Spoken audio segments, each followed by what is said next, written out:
Life is real, life is real, life is real, life is real, you know.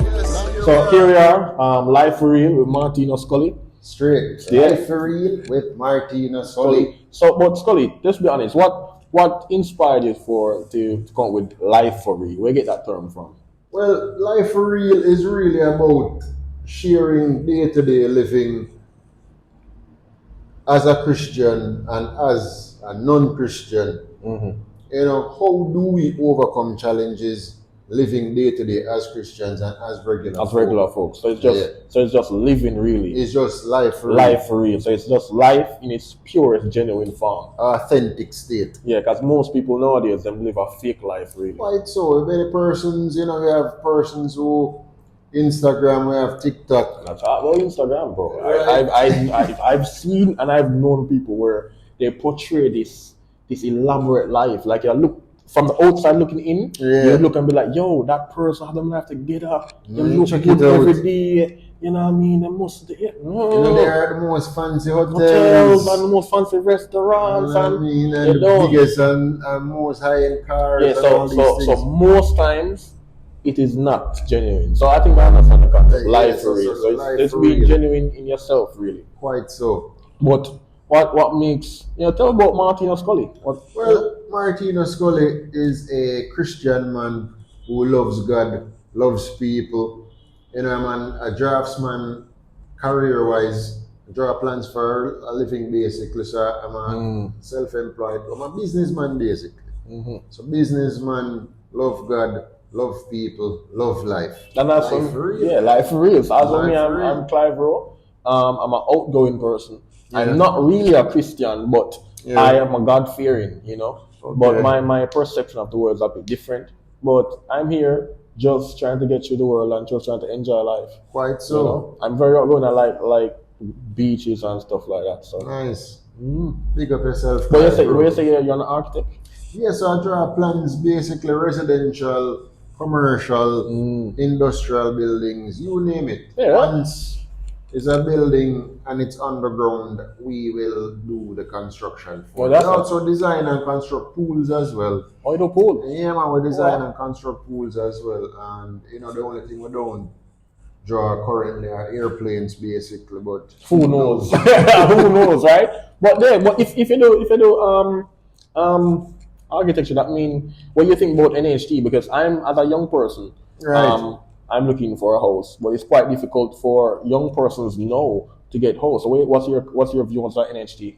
Well, my view as it relates to NHT is that they were more for Jamaican people in the 80s and 90s. Yeah.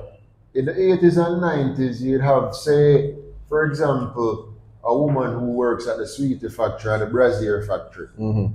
She could get a house from NHT easily. So, in essence, we are saying factory workers at that period in time could easily acquire an NHT house. No. That's a no. No, that's a no. It's quite unfortunate still, because a lot of young persons out there really look forward to getting a house. You're right. So for me, you folks, you tell us what is your take on where NHT is currently as it relates to giving or awarding a house to a young person. I think most of the houses NHT has now, like, they're bought from persons that don't really need a house. Like, right. They bought it and rent it out for like Airbnb and all that so stuff. On. Yeah, and that is quite true. Most of the gated communities, most of the new communities that are NHT built or so on and so forth, most of these folks live overseas. They don't live here. Yeah, they don't live here. They don't live here. So where you have the CI, the pound sterling, the US dollar, and all these things multiplying several times over, they are basically able to afford. Yeah, and that's the thing too. Most of the real estate agencies in Jamaica, they tend to market the house in US. Like, it's not really market for us here in Jamaica. So you tell us folks, what is your take on NHT? Do your due diligence and you let us know in the comment sections what you think. That's true, but as a person that designs house, right? Yeah. Would you recommend young Jamaicans now to buy a piece of land and find someone like Martino Scully to design them house. You know? It's a bit ticklish to me. It's a bit ticklish. But which route is better? NHT, which is quite difficult currently, Right. or buying, or building your own house. It all depends on your circumstance, your situation. Are you a single individual? Are you married? Where are you career-wise, or how much money is it that you earn? I mean, realistically speaking, purchasing piece of property is also expensive. Oh, okay. Construction in itself is also expensive. Well, expense is So expense it will always hold on for something. yeah, so I mean, it is a tricky one. I mean, for me, I think the easier route is trying to get a ready-made house and then doing an extension onto it, or doing an addition, because it is quite challenging to purchase a piece of property and get construction going. So your best bet would be like find a house that's there on the open market, right? See if you can get a good deal on it, right? And then just try renovate right? You know what I mean? Try get your renovation on. I mean, it is challenging in every way you can think possible. Yeah, life is challenging, and that's why we try our best to make it work. Right. The Jamaican dollar doesn't really help. It doesn't help. And also, as I said, back in the 80s and 90s, NHT basically operated as a real trust, something that was there for the person who was a factory worker or somebody who at least had a steady income coming in. They were able to purchase a home. So back then they were life for real. They were life for real. Yeah, what do you think about the new money? As the Jamaica makes some new money the other day, they're pretty and no value. Yeah, the new money, they're super pretty. I mean, in a real life. My greatest thing about this new money is them never put Bob Marley on one of the new money. I mean, why? Bob Marley has done so much for the country at large in terms of the culture of reggae music, the culture of Jamaica. And yet still, you can't say Bob on the money. But that's the thing. I think most people would say, "Oh, he's not a hero," but who is on it now? Some former prime minister. Former prime ministers, they are not considered heroes. Nanny of the Maroon, Paul Vogel, Sam Sharp.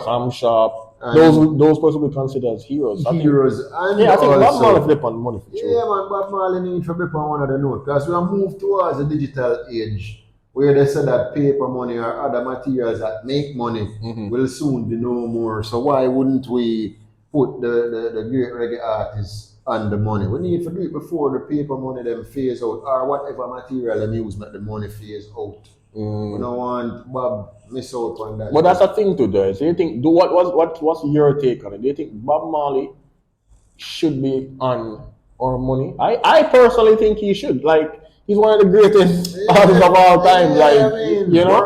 Worldwide. The two most famous artists we have to say is Michael Jackson and Bob Marley. I would put Bob Marley on the money. Straight, they want to have to put Uncle Bob up front. What do you mean? Uncle Bob off the point for true. So put Uncle Bob up front. So in a real life, we need for. What is your take? Yeah. I mean, place your arguments in the comment section and let us know what you think about Bob being placed on. I think people would say like he's more of a rebel, but that's what we don't want. Yeah, and then people, I mean, in terms of Rastafarianism with marijuana smoking and stuff, but we don't have to put Bob on the thing with a spliff in our mouth. Yeah, that's true. Crazy photos with Bob all over. And what can you think about it? What would that Bob being placed on the let's be honest, right? What more do you think we'd have to do for make someone a hero? Because what are the requirements of being a national hero?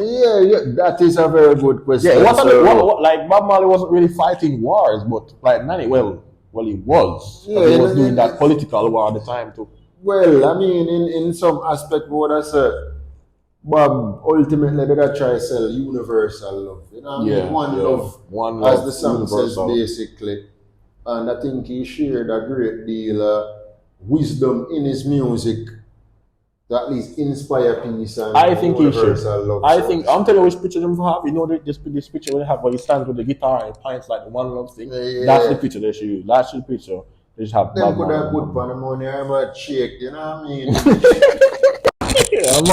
I'm on shake on the rats, you know? Whichever way, but Yeah, that's a good point. That's a good point. But But on a serious note, I just think that, you know, he could be considered one of the figures placed on the money, the Jamaican note, before paper money or whichever type of money phase out to total digital currency. yeah, I'm not a fan of digital currency still, you know. Yeah. To be honest, I'm not a fan. Like Why? I know right now only 3% of the world money is print. That's what they said. 3% of the world money is print. But I think being complete digital, that's too much control for like the government. For the government? Yeah, because imagine, right? Imagine you're cashless. I think there's pros and cons, just like anything in life. Right. Nobody can rob you. Well, hands up and rob you. But if you have a system glitch, like our NHT was down every minute, you know what I mean? Like all the money just gone. And yeah, you have to think about these things. Like imagine, like most of the machine them never work. Like you know, just imagine, like you have all like the government with the vaccine mandate, right? Yeah. Let's say you decide not to take the vaccine. Like I didn't take the vaccine. I wasn't taking. I remember like I work, right? And I remember my company was like going on their head, like, yo, You need to take the vaccine. I didn't take it. So just imagine you're in a situation like that and the government like, you know what? Scully not comply, lock him account. I don't that's too much power. I like the idea of it, but knowing how corrupt mankind is, that's you know. So really, you know, hand them that much power. Yeah, I mean, for me, basically, I think the powers that be already have certain power. Whether it's cash, physical cash, or digital currency, I think if they decide to shut down your account, whether cash-wise or otherwise, they'll do it. Okay. If it comes to the test, basically. So for me, I don't care whether cash or cashless. It works either way for me. I am not really against the whole thing. No, you can't because it's the future. It's inevitable. Yeah, whether or not we accept it, it is coming. And I go it and go, as I always say, come it and come. So we just have to look out for it, basically. But people, tell me what you think. But we're here with Life for Real with Martino Scully and Clive. Like, subscribe, share, place the comments below. Outer Road, Life for Real with Martino Scully, Clive Rowe. See you at the next stop. Peace. Peace. Life is real, life is real, life is real, life is real, you know. Life.